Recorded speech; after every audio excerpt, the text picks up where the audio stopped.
Good morning all dear students, welcome to concept वाला classes. आज की क्लास में डियर स्टूडेंट्स हम लोग स्टडी करेंगे यहाँ पर अगर कोई बिंदु तल में स्थित हो तो उसका स्थिति सदिश क्या होगा। ठीक है, तो आइए चलते हैं यहाँ पर dear students one of the best way, यानी कि हम लोग स्टार्ट करेंगे यहाँ पर तल में स्थित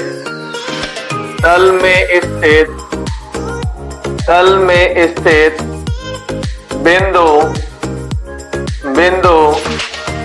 P x, y, तल में स्थित बिंदु P x, y का स्थिति सदिश।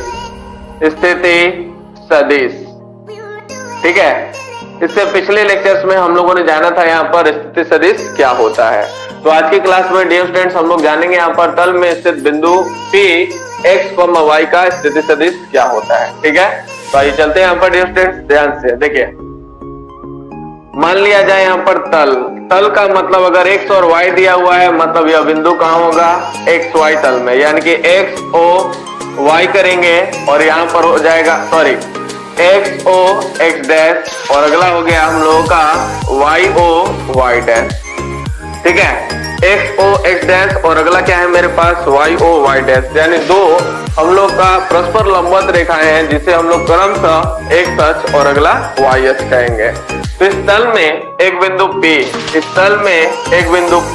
जिसका नियामक है x, y। तल में स्थित है एक बिंदु P जिसका नियामक है कितना यहाँ पर x, y। तो इस बिंदु P का स्थिति सदिश ज्ञात करना है। तो पिछले क्लास में हम लोगों ने जाना था यहाँ पर बिंदु P का स्थिति सदिश क्या होता है। तो कहते हैं यहाँ पर उस सदिश को हम लोग किसी बिंदु का स्थिति सदिश कहते हैं जिसका प्रारंभिक बिंदु मूल बिंदु और अंतिम बिंदु दिया गया बिंदु होता है। यानी कि O से P को हम लोग मिलाएंगे, ध्यान से O से हम लोग P को मिलाएंगे। ठीक है, O से P को मिला दिए। ठीक है, तो O से P को मिलाएंगे यहाँ पर, तो यह OP वेक्टर होगा। इसी OP वेक्टर यानी कि R वेक्टर को हमें ज्ञात करना है।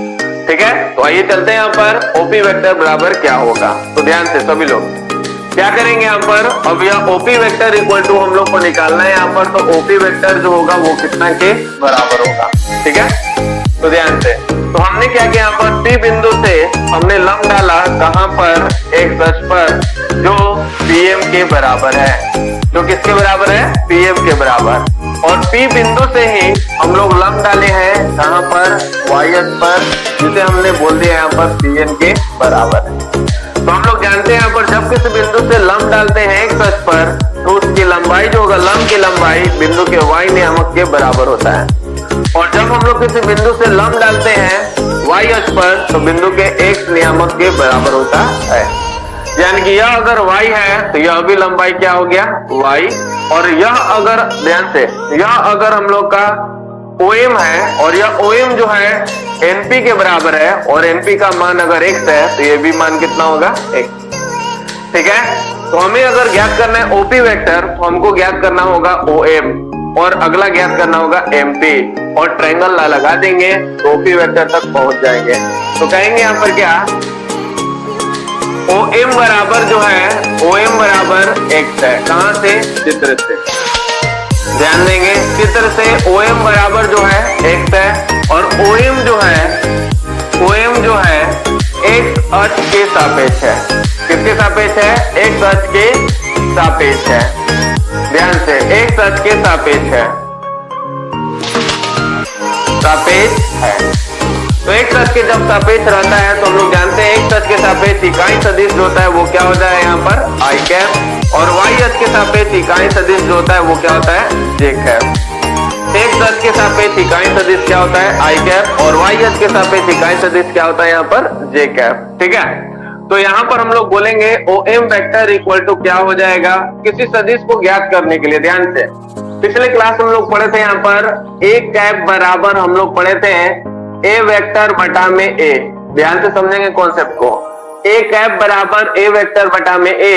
तो a वेक्टर बराबर क्या होगा, a हो गया परिमाण और इसके अनुदिश इकाई सदिश यानी कि a कैप। यानी कि इसका OM वेक्टर अगर हमें निकालना है तो OM का लंबाई, तो OM का लंबाई कितना है, x।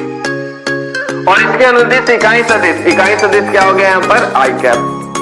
ठीक है, एवं पुनः अब हम लोग बात करेंगे यहाँ पर, हमको निकालना है यहाँ पर एमपी वेक्टर। एमपी जो है वो ON के बराबर है और यह ON जो है वो किसके बराबर है, Y के बराबर है। ठीक है, तो ON जो है वो किसके अनुदिश है, YH के अनुदिश है। तो यहाँ पर हम लोग कहेंगे ON बराबर MP और यह जो है वो किसके बराबर है, YH के अनुदिश है, YH के सापेक्ष है, YH के सापेक्ष है। और जब ये YH के सापेक्ष है हम लोग बोल सकते हैं डियर फ्रेंड्स क्या, MP वेक्टर इक्वल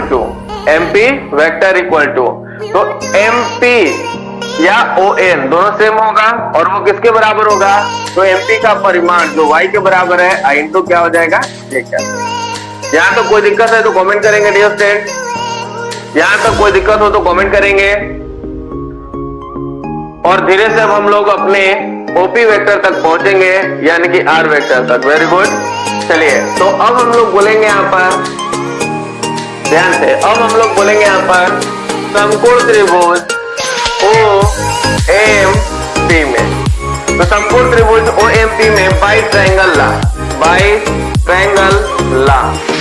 ध्यान से, फर्स्ट वेक्टर के हेड पर सेकेंड वेक्टर का टेल है तो इसका परिणामी सदिश रिजल्टेंट वेक्टर जो होगा फर्स्ट के टेल से स्टार्ट होगा और लास्ट के हेड पर, यानी कि OP वेक्टर बराबर हम लोग बोल सकते हैं OM vector plus MP vector. और आपको कहीं दे दिया गया है OM वेक्टर क्या है और आपको दे दिया गया है MP वेक्टर क्या है, तो पुट करिए और गेट करिए। OM वेक्टर हो गया x इंटू आई कैप और MP वेक्टर हो गया y इंटू जे कैप। तो इस तरह से OP वेक्टर हमें प्राप्त हो गया जो कितना के बराबर है, x इंटू आई कैप प्लस y इंटू जे कैप। क्लियर है, कोई दिक्कत, पूरा समझ में आया सभी लोगों को, कमेंट करेंगे। चलिए बहुत बढ़िया, अब हम लोग बात करना शुरू करते हैं यहाँ पर OP वेक्टर का मापांक। OP वेक्टर का मापांक तो जैसा कि आप देख रहे हैं OP वेक्टर का मापांक मतलब सिर्फ OP के बराबर ही होता है।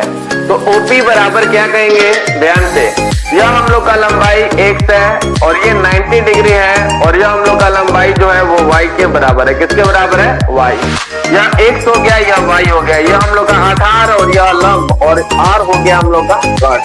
तो कर्ण बराबर हम लोग बोलते हैं स्क्वायर होता है आधार स्क्वायर प्लस लंब स्क्वायर, यानी कि x का स्क्वायर प्लस y स्क्वायर। ठीक है, कोई दिक्कत यहाँ तक, क्लियर है सभी लोगों को?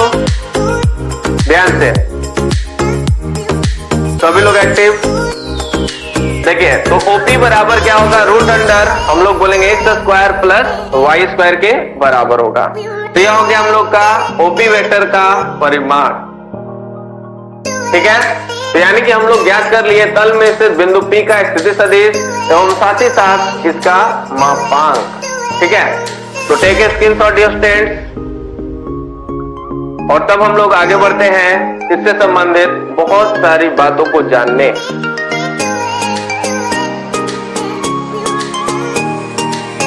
हो गया, चलिए बढ़ते हैं हम लोग आगे की ओर। ध्यान से, वेरी गुड। तो ध्यान रखना होगा, यह बार बार हम लोग का टर्म आएगा क्या, ए कैप बराबर।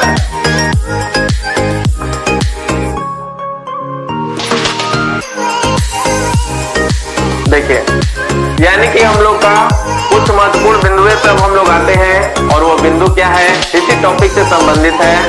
ठीक है, कुछ महत्वपूर्ण बिंदु है, कुछ महत्वपूर्ण बिंदुए, कुछ महत्वपूर्ण बिंदुए। पहला बिंदु ध्यान से, यानी कि पहला बिंदु क्या, अब हम लोग क्या कर सकते हैं, Px, y हो तो Px, y हो तो पहला, ध्यान से, OP वेक्टर यानी बिंदु P का स्थिति सदिश क्या होगा, x इंटू आई कैप प्लस y इंटू जे कैप। ठीक है, दूसरा पॉइंट दूसरा पॉइंट हो गया मॉड ऑफ ओपी वेक्टर। तो बोलेंगे रूट अंडर क्या हो गया, x square plus y square, numerical बनाने के लिए। आगे बात करेंगे थर्ड नंबर होगा हम लोग का ओपी वेक्टर का अदिश घटक।